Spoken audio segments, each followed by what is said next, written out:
गुलाम वंश। गुलाम वंश की स्थापना की थी कुतुबुद्दीन ऐबक ने। ऐबक मोहम्मद गौरी के साथ में आया था। गौरी के भारत से जाने के पश्चात इंडिया की सारी सत्ता को ऐबक के द्वारा संभाला गया था।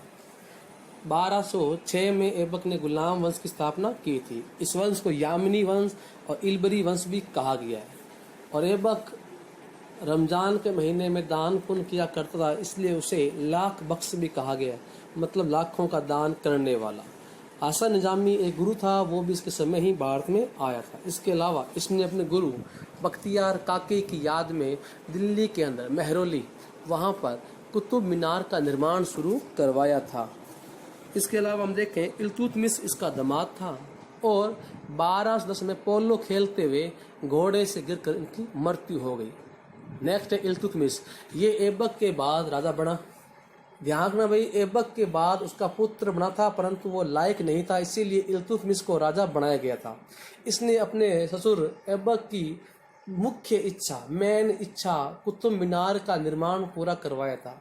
और इल्तुतमिश के पुत्री थी रजिया, जो बाद में भारत की पहली महिला शासक बनी थी। जब चंगेज खान का आतंक पूरे वर्ल्ड में था, उस समय ख्वारिज्म के राजा के बेटे मंगबरनी ने इल्तुतमिश से सहायता मांगी, परंतु इल्तुतमिश ने उसको सहायता नहीं दी। कारण क्या था? ध्यान था, अगर मंगबरनी को मैंने भारत में बुला लिया तो मतलब यह है कि चंगेज खान से सीधा हमने क्या कर लिया, पंगा ले लिया है। नेक्स्ट है रजिया सुल्तान। इल्तुतमिश की मृत्यु के पश्चात रजिया को राजा बनाया गया। तो ध्यान रखना कि वहां के अमीर लोग रजिया को राजा बनाकर खुश नहीं थे।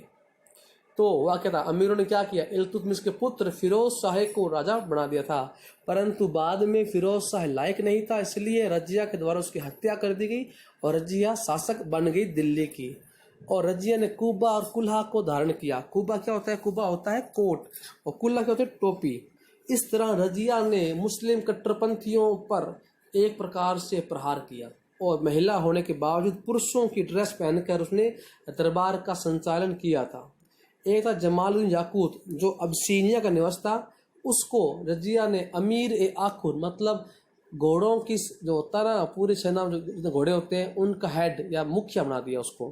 हुआ किया, इसके बाद रजिया के भाई था बहराम शाह। बहराम शाह ने क्या किया, याकूत की हत्या करवा दी अल्तुनिया से, परंतु रजिया ने बाद में क्या किया, अल्तुनिया से ही विवाह कर लिया और उसे लालच दिया कि मैं तुझे दिल्ली का शासक बना दूंगी।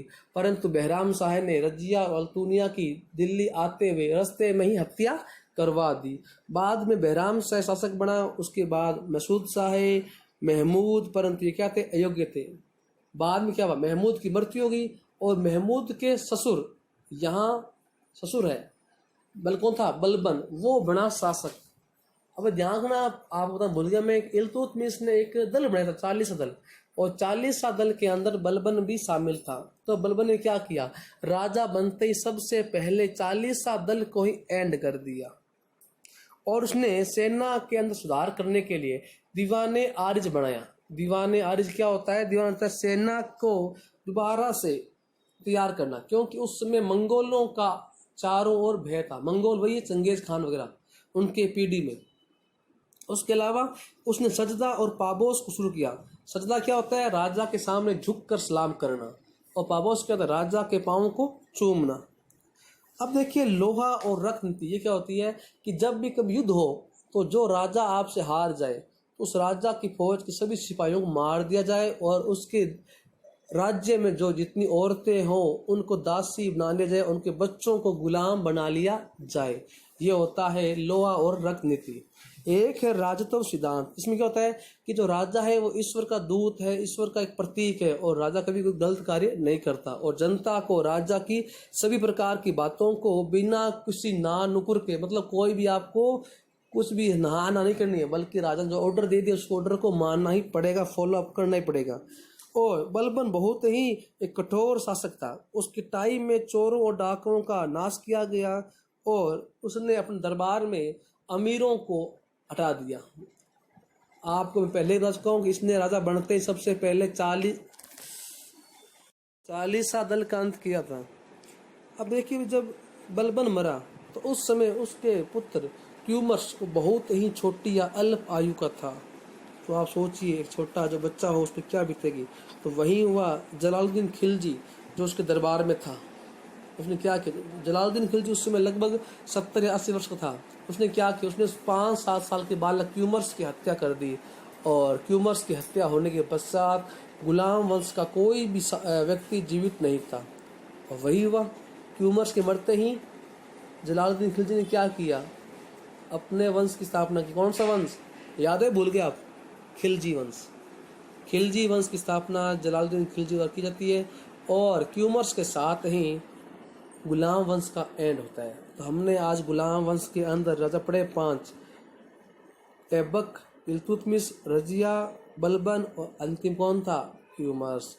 वैसे हमने क्यूमर्स में कुछ पढ़ा नहीं, परंतु अंतिम है इसलिए आपको याद रखना ही पड़ेगा, क्योंकि एग्जाम के लिहाज से आपसे प्रथम और अंतिम राजा पूछ ही लेते हैं, इसलिए भूलना मत, क्यूमर्स को आप याद रखोगे।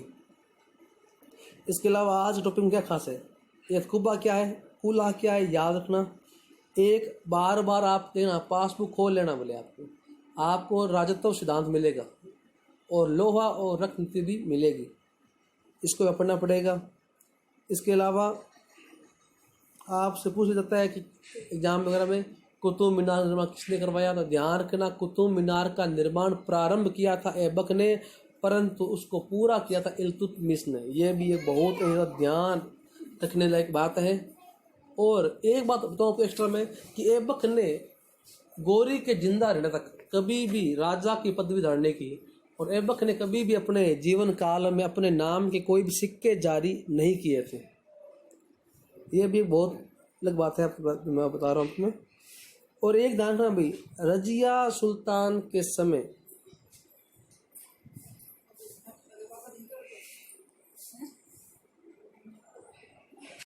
और एक गुलाम वंश की राजधानी थी, वो लाहौर थी, और लाहौर है वो वर्तमान में पाकिस्तान के अंदर है। और जो कुतुब मीनार है वो बनी थी दिल्ली के अंदर मेहरौली में, जो आज भी आपको आप देखने को मिल सकती। तो सभी स्टूडेंट्स, आपको ये वीडियो कैसी लगी? पिछले कुछ वीडियो से व्यू कम आ रहे हैं तो व्यू बढ़ाइए, और कई दिनों बाद ये वीडियो मैं जारी कर रहा हूँ। अगली वीडियो जल्दी आएगी बीच में, तो आप इसको रोक कर आप इसके नोट्स भी बना सकते हैं। एग्ज़ाम के लिहाज से नोट्स बहुत ही इम्पोर्टेंट है, और मेरा मानना है कि हर साल का मैं बता रहा हूँ कि इनसे बाहर कुछ भी नहीं होता। तो अपनी तैयारी लगे रहिए, आपका एग्ज़ाम हो सकता है, एग्ज़ाम हो। बोर्ड ने भी एग्ज़ाम के बारे में ये कहा है कि CBSE बोर्ड के हिसाब से एग्ज़ाम करवाए जाएंगे, इसलिए एग्ज़ाम पक्का होंगे। पढ़ाई जारी रखें और वीडियो और आती रहेगी। धन्यवाद, शुभ रात्रि।